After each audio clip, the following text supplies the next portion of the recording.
ధ్యానం స్టార్ట్ చేస్తున్నాను మాస్టర్స్.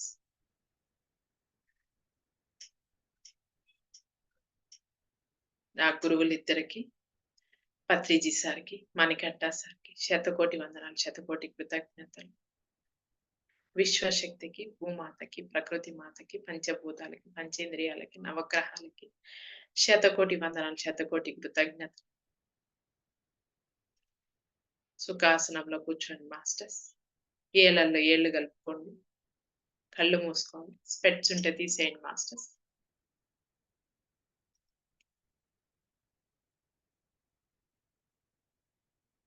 ప్రశాంతంగా, కంఫర్టబుల్‌గా, రిలాక్స్‌గా కూర్చోండి మాస్టర్స్.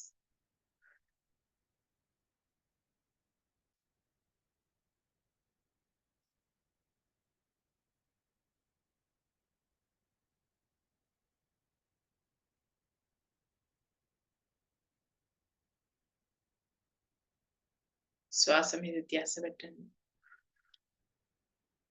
లోపలికి వెళ్ళే శ్వాస, వెలుపలికి వచ్చే శ్వాస. ఆ శ్వాస మీదే మీ ధ్యాస. లోపలికి తీసుకోవడం గాని, బయటికి వదలటం గాని ఏమి చేయొద్దండి మాస్టర్స్. మీరు గమనించండి.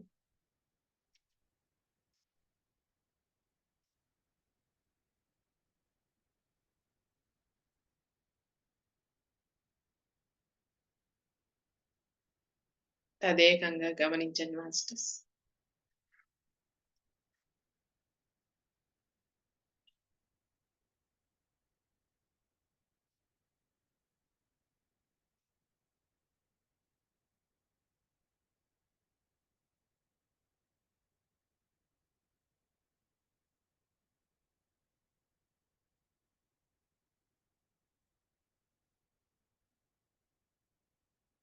పీస్‌ఫుల్‌గా,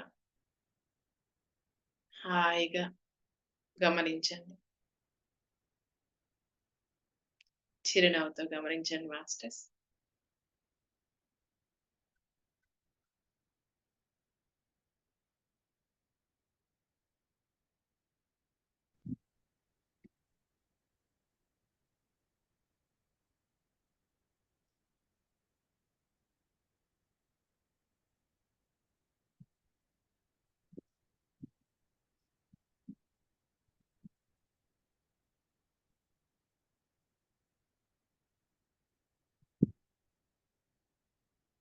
శ్వాస మీదే ధ్యాస.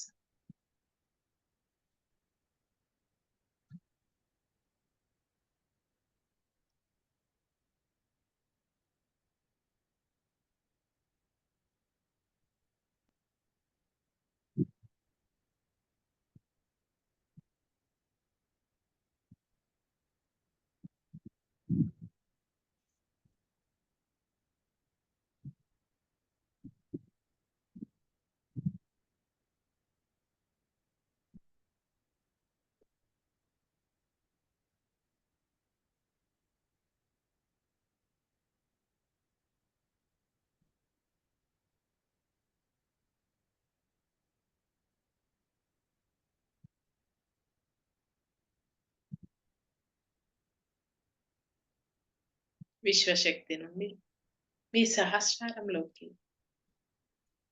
ఆ కాంతి అనేది ప్రవేశిస్తుంది మాస్టర్స్.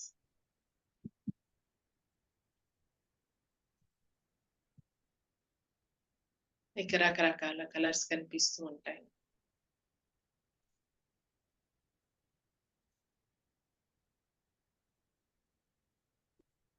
అలో చేయండి.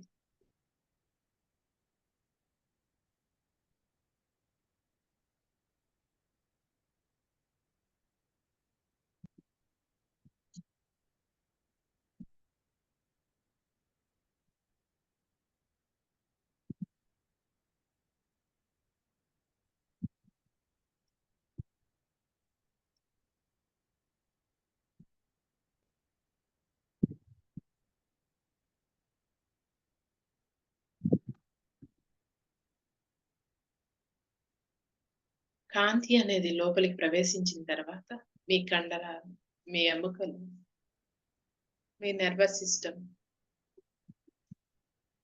మీ సెల్స్ అన్ని పటిష్టంగా తయారవుతాయి మాస్టర్స్.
ప్రశాంతంగా, హాయిగా, రిలాక్స్‌గా, కంఫర్టబుల్‌గా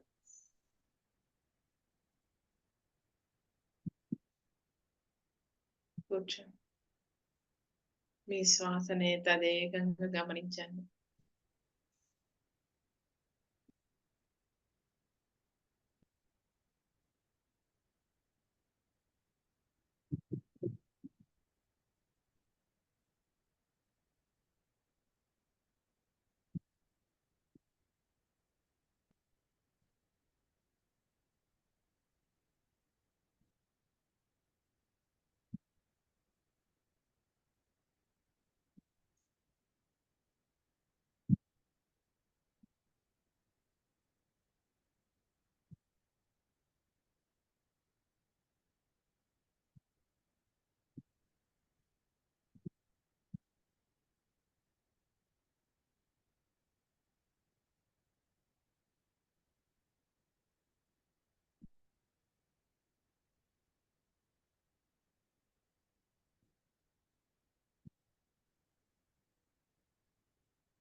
హాయిగా, రిలాక్స్‌గా కూర్చోండి మాస్టర్స్.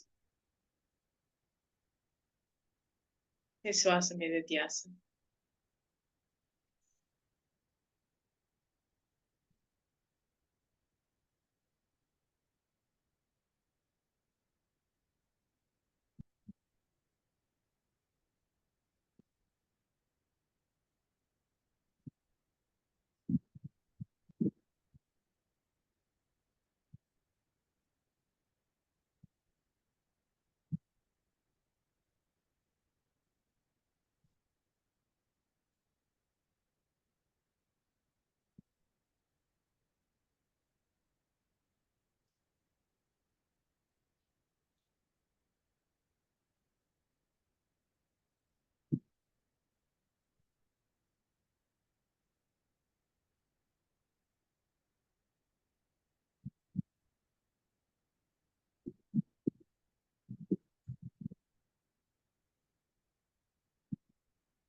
పీస్ఫుల్. పీస్ఫుల్‌గా కూర్చోండి మాస్టర్స్.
లోపలికి వచ్చే శ్వాసని మాత్రం గమనించండి masters.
Thirty seconds.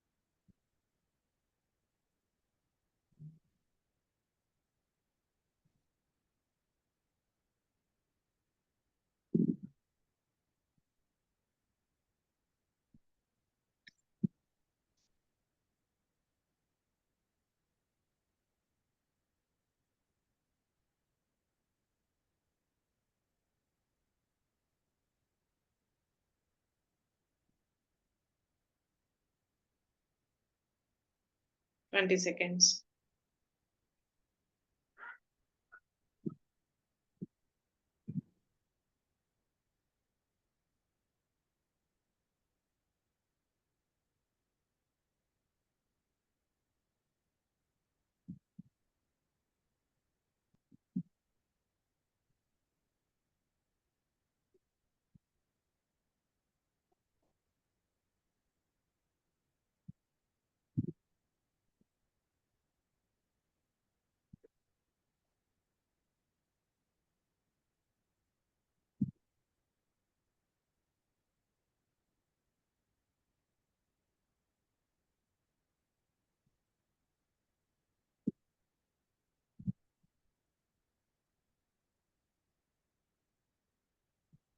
10 seconds.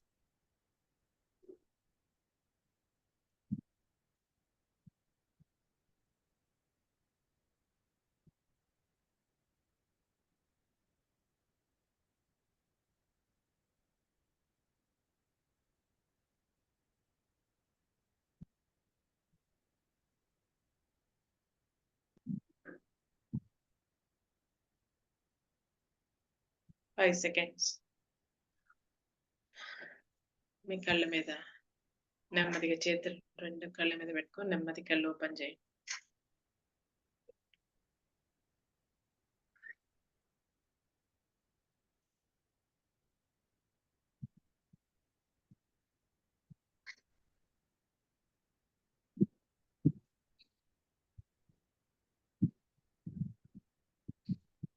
Thank you masters.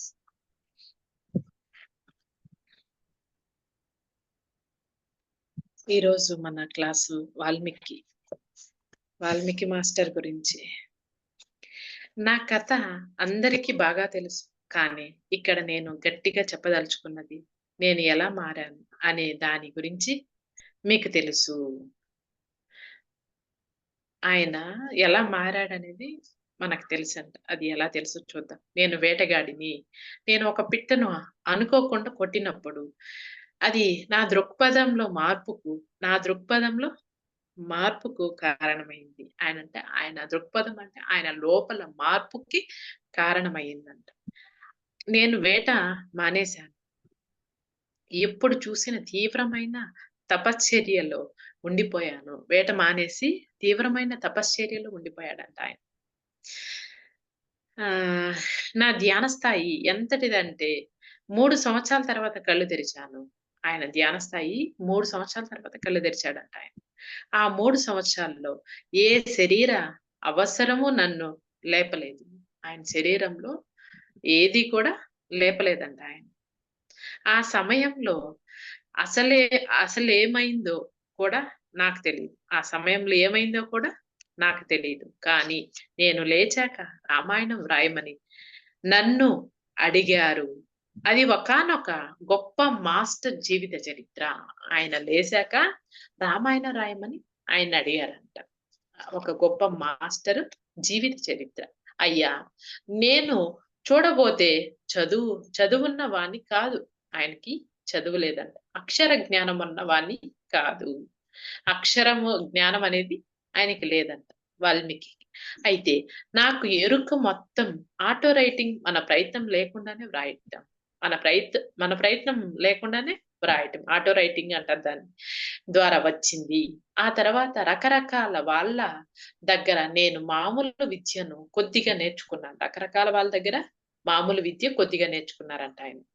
ఆ తర్వాత రకరకాల వాళ్ళ దగ్గర నేను మామూలు విద్యను కొద్దిగా నేర్చుకున్నాను. అప్పుడు విషయాలు అర్థం కావడం మొదలుపెట్టాయి. ఆటో రైటింగ్ లో కూడా ఆయన రాశాడు, కానీ ఆ విషయాలు అర్థం కాలేదంట ఆయనకి. రకరకాల వాళ్ళ దగ్గర నేర్చుకున్న తర్వాతే ఆ ఆ విషయాలు ఆయనకి అర్థమైనాయి. అయ్యా, ఈ పండగ రోజున మీకు నేను ఇచ్చే సందేశం ఏమిటంటే రాముడిలా బ్రతకండి.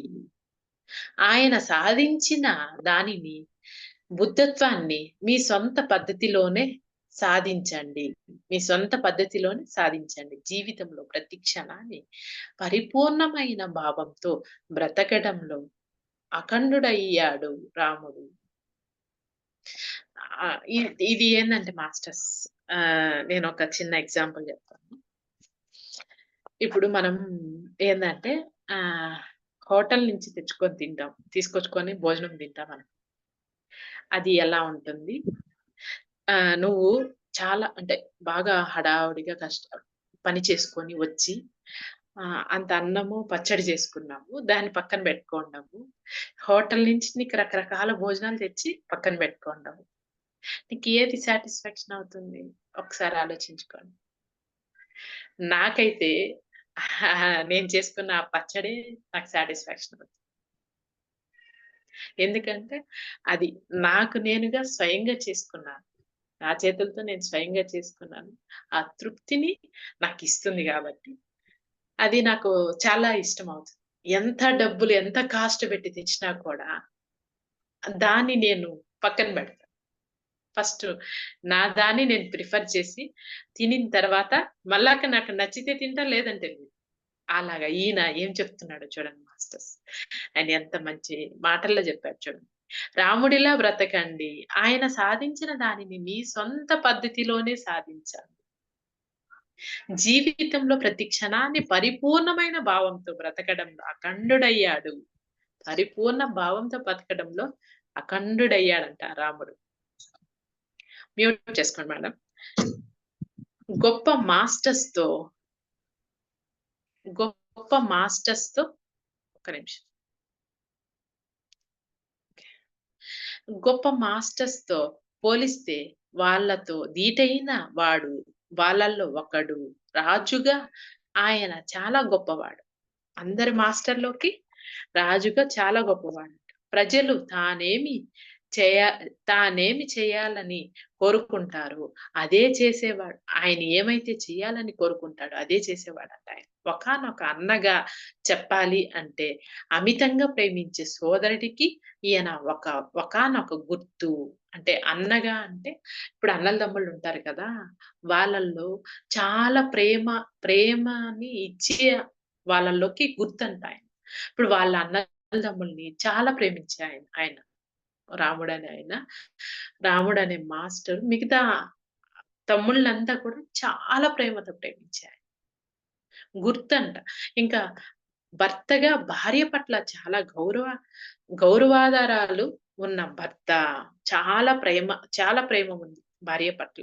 ఇక్కడ ఆయన గౌరవ దరాల విషయానికి వస్తే చాలా మంది ఆడవాళ్లకు కొన్ని సందేహాలకు నివృత్తి కావాలి. ఆడవాళ్ళకి కొన్ని సందేహాలకి నివృత్తి కావాలి అని అంటా అన్నారు.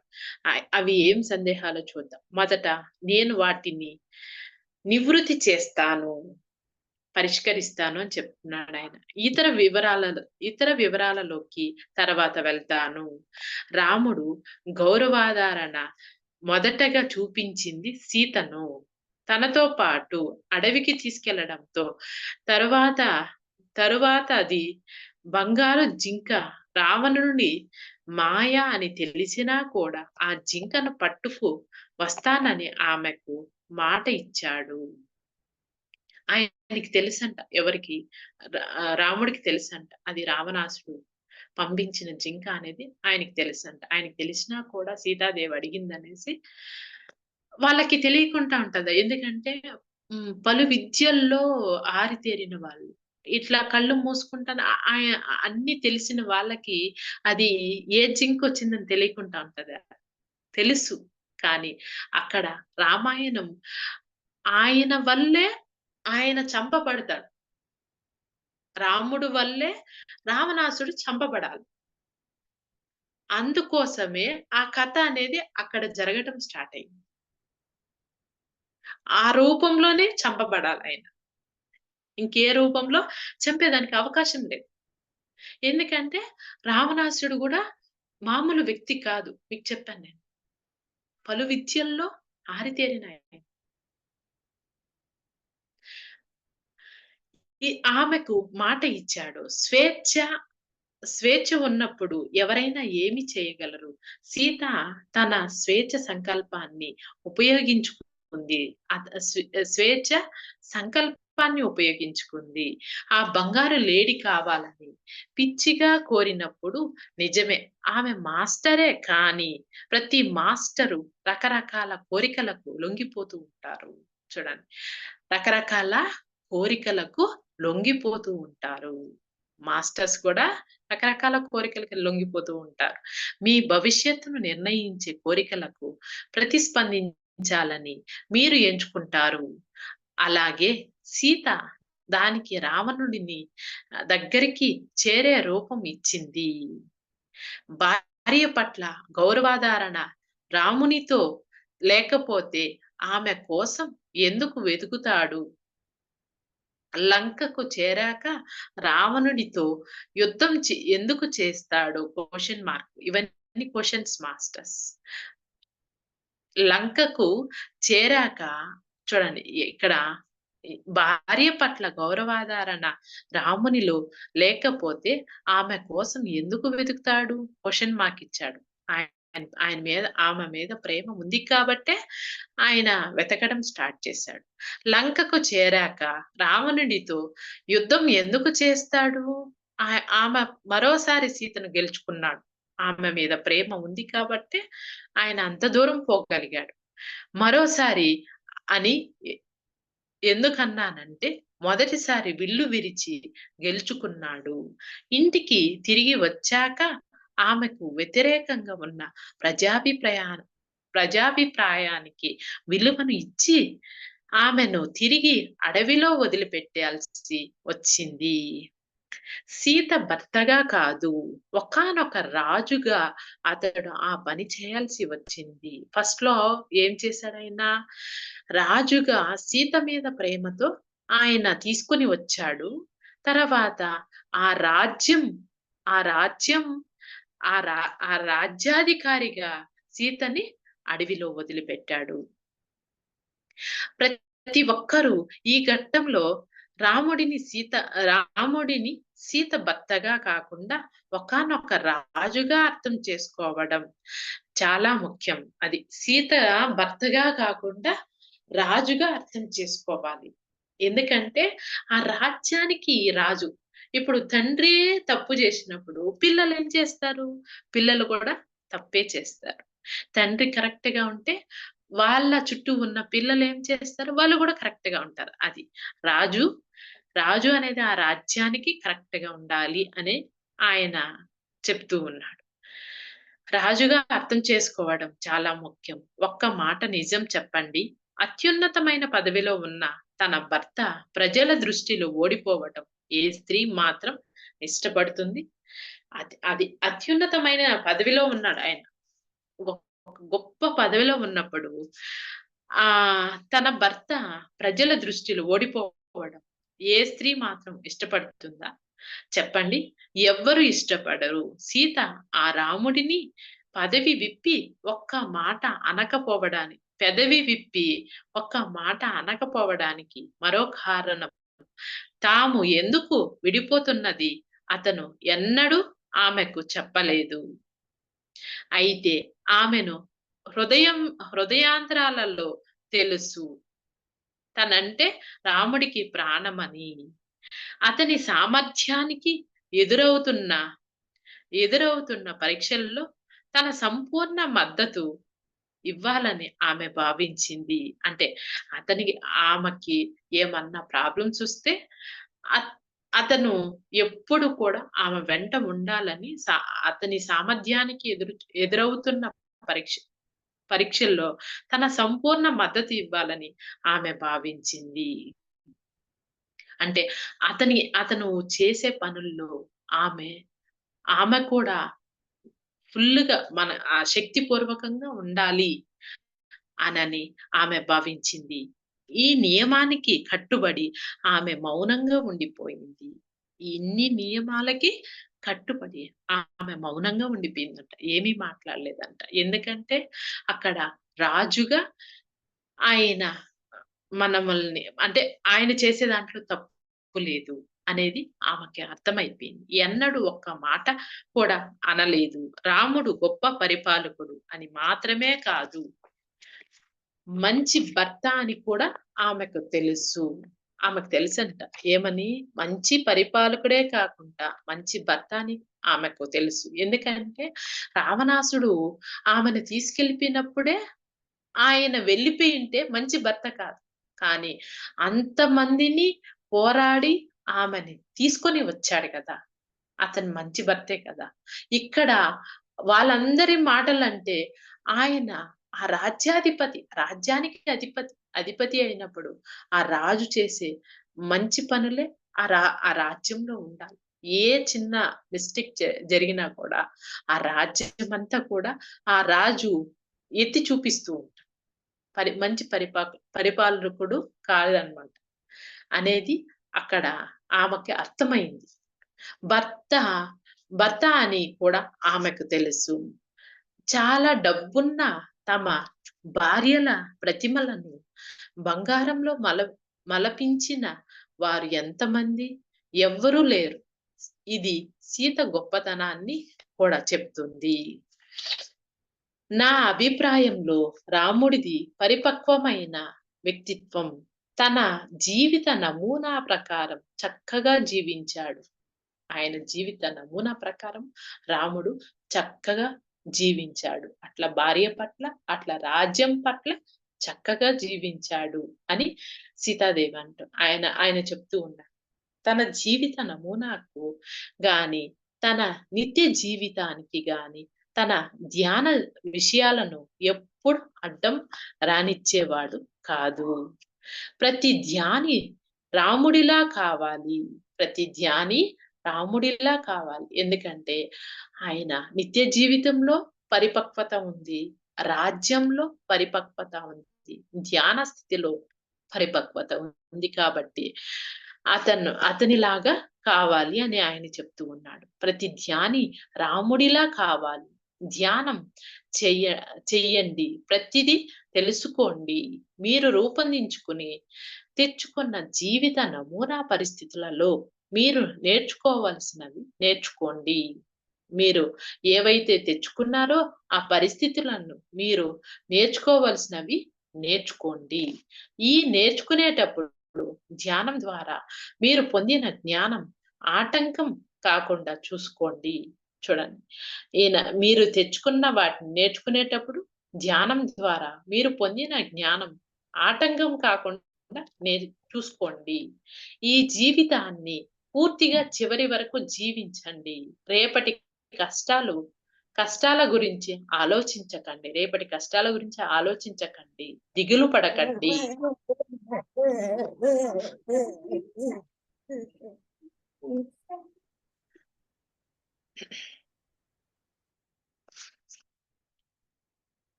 చూడండి, ఆయన ఏం చెప్పాడంటే, రేపటి కష్టాల గురించి ఆలోచించకండి, దిగులు పడకండి. రేపటి గురించి ఆలోచిస్తూ ఈ క్షణాలను మీరు మిస్ అయిపోతారు. రేపటి గురించి ఆలోచిస్తూ ఈ క్షణాలు మిస్ అయిపోతారు. ఇవి రాముడు నుంచి నేర్చుకోవాల్సిన 2 విషయాలు. ఇంకా ఇప్పుడు సీత గురించి, ఆమె చాలా నిదానంగా, అందంగా, నెమ్మదిగా ఉండే మనిషి. తన భర్తకు తాను విధేయతతో ఉన్నట్లు రుజువు చేసుకోవటమే ఆమె జీవిత నమూనా. విధేయతతో అంటే మంచి స్ఫూర్తితో మంచి మనిషిగా ఉన్నట్లు రుజువు చేసుకోవటమే ఆమె జీవిత నమూనా. హాయిగా రాజభవంతిలో గడపగలిగి ఉండి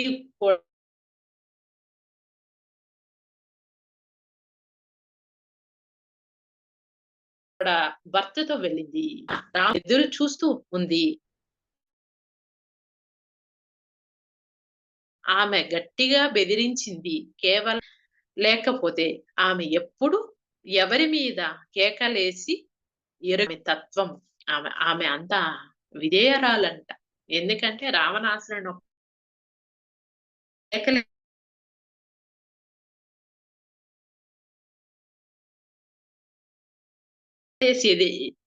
ఎదిరి మాట్లాడడం చాలా విధేయతతో కూడిందట. భార్యకి ఉండవలసిన గురించి ఆమెకు బాగా తెలుసు. అది ప్రతి స్త్రీ ఇవాళ నేర్చుకోవలసింది. ఇద్దరు వ్యక్తులు వివాహ బంధంలో ముడిపడి ఉన్నప్పుడు భర్త స్థానంలో ఉన్న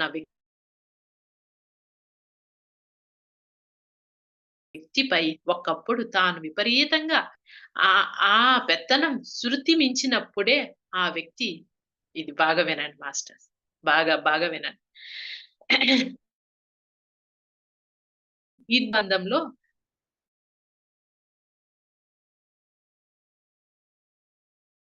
ముడిపడి ఉన్నప్పుడు ఈనాడు భర్త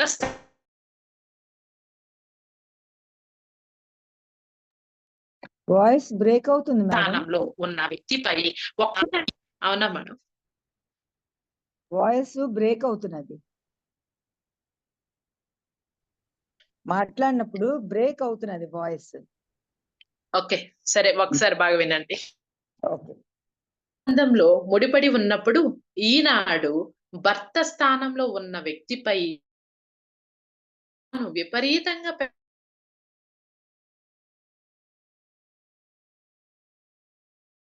పెత్తానం చేసిందని ఇప్పుడు వాయిస్ వినిపిస్తున్నదా? క్లియర్? మధ్య మధ్యన కట్ అవుతున్నది. ఓకే.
నా వాయిస్ వస్తుందా? కంప్లీట్ సైలెన్స్ ఉంది. నా వాయిస్ ఇప్పుడు రాలేదా? ఇప్పుడు వస్తుంది, ఇప్పుడు వస్తుంది. ఓకే ఓకే ఓకే, మ్యూట్ చేసుకోండి మాస్టర్స్. ఇక్కడ ఏం చెప్పాడంట మేడం, వ్యక్తుల వివాహ బంధంలో ముడిపడి ఉన్నప్పుడు ఈనాడు భర్త స్థానంలో ఈనాడు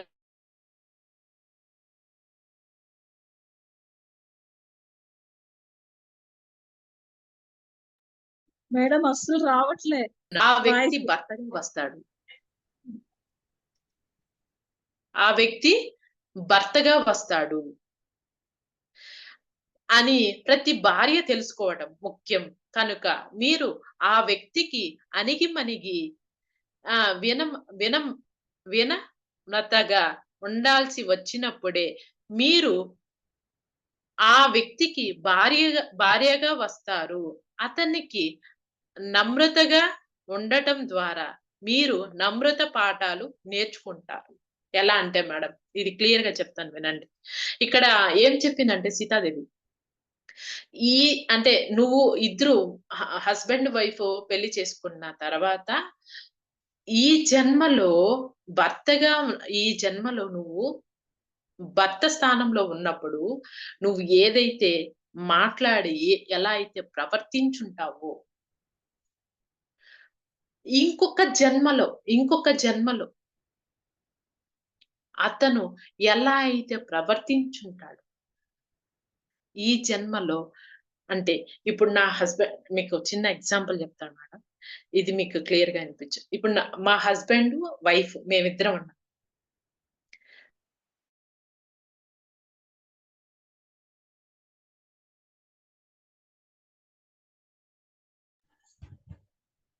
వాయిస్ రావట్లేదు మేడం.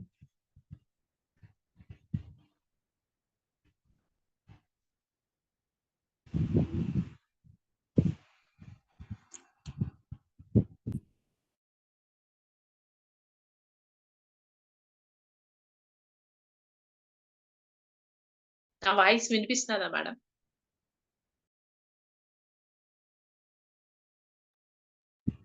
ఇప్పుడు వినిపిస్తుంది మేడం.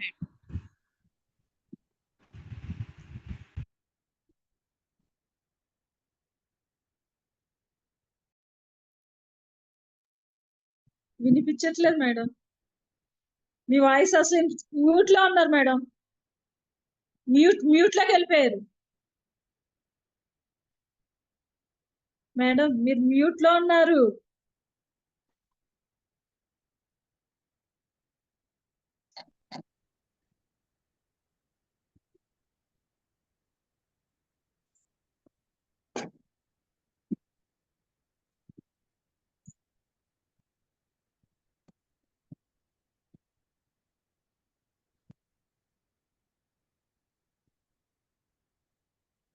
మ్యూట్ లో ఉన్నారు మేడం.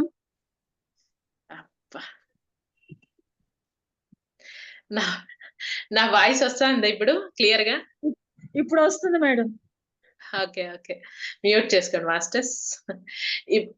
క్లియర్ గా వినండి. అయితే నేను ఇంతకు ముందు చెప్పింది ఏమీ వినలేదు అయితే మీరు. మేడం సరే, మీరు ఒకసారి క్లియర్ గా వినండి.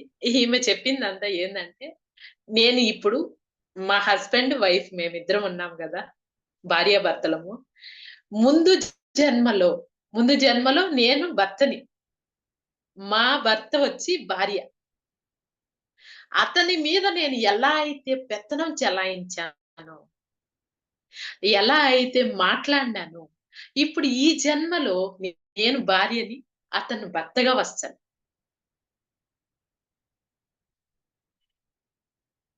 అయ్యే మనకి చూపిస్తాడు.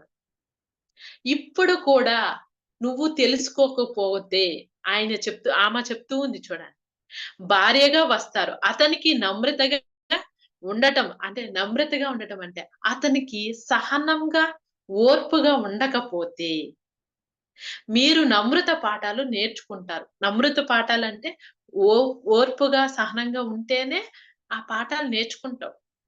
లేదంటే నువ్వు ఎంత అంటే నేను ఎంత అన్నాం అనుకోండి, మళ్ళీ ఏమవుతుంది? సేమ్ పాఠాలు మళ్ళీ ఇంకొక జన్మలో ఏమవుతుంది? మళ్ళీ పాఠాలు నేర్చుకునేదానికి భార్యగా భర్తగా మళ్ళీ ఎత్తుతాం. ఇదే జరుగుతూ ఉంటుంది. ఇదే ప్యాటర్న్ జరుగుతూనే ఉంటుంది.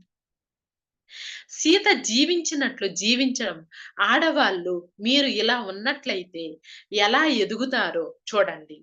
చూడండి, ఈమె చెప్తుంది, సీతాదేవి చెప్తుంది, సీత జీవించినట్లు జీవించడం, ఆడవాళ్ళు మీరు ఇలా ఉన్నట్లయితే ఎలా ఎదుగుతారో చూడండి. మీరు ఎలా ఎదుగుతారో చూడండి. పంచభూతాలు మీకు ఆటోమేటిక్ గా లొంగిపోతాయి. అలా జీవించినప్పుడు పంచభూతాలు ఆటోమేటిక్ గా లొంగిపోతాయి. మీరా చాలా పరిణితి చెంది ఎదుగుతారు. చాలా పరిణితి చెంది ఎదుగుతారు. భౌతికంగా చూసినప్పుడు అణిగిమణిగి ఉండటం అనేది మీకు బుద్ధి లేని పనిగా అనిపించవచ్చు. అణిగిమణిగి ఉండటం మీకు బుద్ధి లేని పనిగా అనిపించవచ్చు. కానీ ఆ భావన చాలా తప్పు అని చెప్పడానికి నేను చాలా విచారిస్తున్నాను. మీరు ఆధ్యాత్మికంగా ఎదిగేటప్పుడు వినం వినమ్రాత విన మాకి రావచ్చొచ్చినది. ఆ వర్డ్ నాకు సరిగా పలకలేకపోతున్నాను. వినమ్రత. వినమ్రత. వినమ్రతనా? Okay, thank you madam. వినమ్రత కూడా మీకు బాట వేస్తుంది. ఏంది మేడం దానికి అర్థము?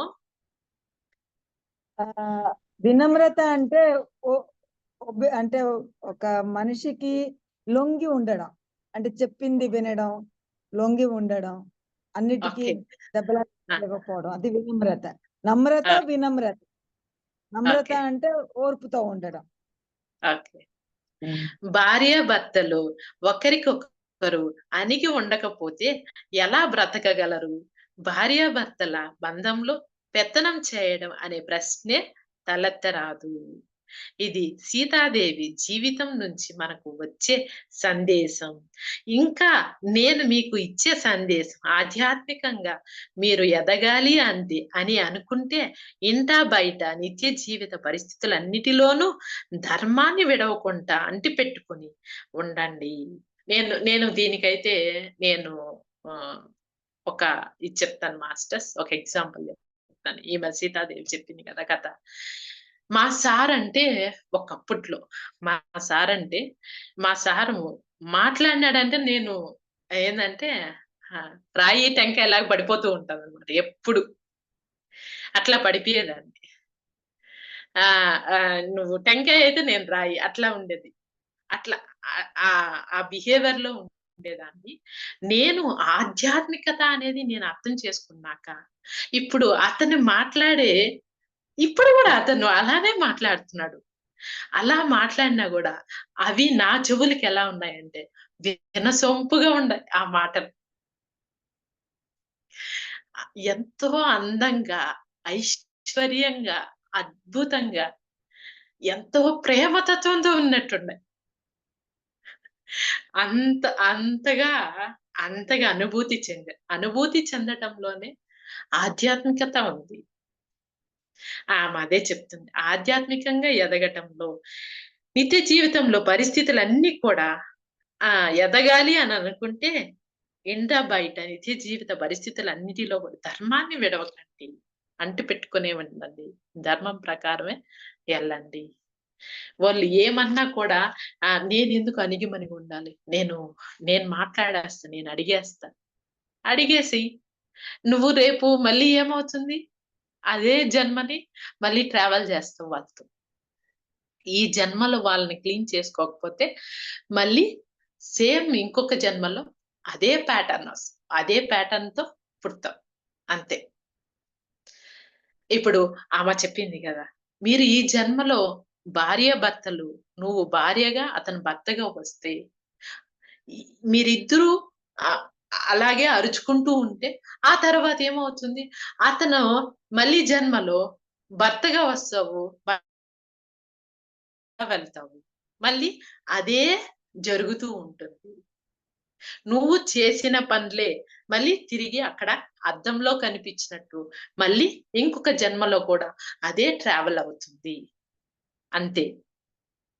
అందుకనే ఈ జన్మలో నువ్వు అణిగిమణిగి అంటే వినమ్రత లాగా నువ్వు అన్ని తెలుసుకుని, ఆధ్యాత్మికంగా తెలుసుకుని పరిణితితో జీవించు, ఆధ్యాత్మికంగా జీవించు. అప్పుడు నీ జీవితం ఎలా ఉంటుంది? అద్భుతంగా ఉంటుంది. నువ్వు దేనికి వచ్చావో, ఏమి నేర్చుకునేదానికి వచ్చావు, అది నేర్చుకుంటావు. వాళ్ళ ద్వారా నేర్చుకుంటావు. నా హస్బెండ్ ద్వారా నేను ఏం నేర్చుకున్నానంటే సహనంగా ఉండటం నేర్చుకున్నాను. అతని కోపం, నేను సహనంగా ఉండటం నేర్చుకున్నాను. అసలు నేను ఏమీ మాట్లాడను ఇప్పుడు. మాట్లాడేదానికి నా దగ్గర ఏమీ మాటలు ఉండవు. అతనే మాట్లాడుతూ ఉంటాడు. నేనేమీ మాట్లాడను అసలు. ఈ దేనికైనా ఓకే అంతే. అంత అలా నువ్వు ఎప్పుడైతే జీవిస్తావో కొన్ని రోజులకి అక్కడ ఏమీ మాట్లాడవు.